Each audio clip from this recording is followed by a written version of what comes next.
ម្នាក់នេះហើយនឹងត្រូវចូលខ្លួនមកដណ្ដើមខ្សែក្រវ៉ាត់ Extreme ពីបឺតសង្ឃឹម Aslan Bek បាទនេះបងប្អូនយើងដេញវាយយោធិន3ទឹកពេញបាទប៉ុន្តែសុកថៃគេមិនដឹងដាក់បន្ទុកអ្មេចទេឲ្យចាញ់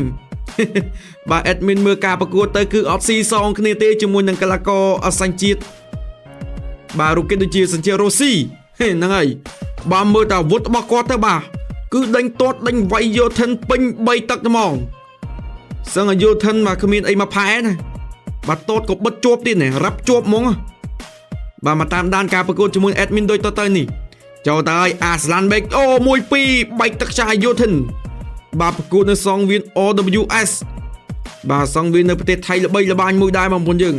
បាទប៉ុន្តែបើមើលការដាក់បន្ទុកទៅគឺដល់កហើយ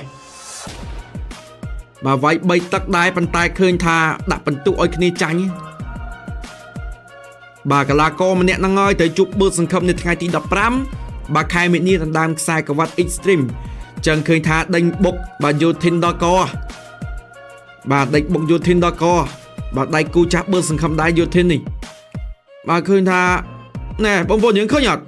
ដេញបុកដេញចាប់មកណែមកជើងវត្តកន្លែងនេះចូលក៏ចឹងកមកជើងទៀតតទៅក៏រឹបជាប់អានេះធាក់ទៅឃើញបងប្អូនយើងវាយប៉ុន្តែឲ្យចាញ់ admin ឆ្ងល់ដែរបាទចាំមើលចុងវីដេអូបកលលទ្ធផលនេះ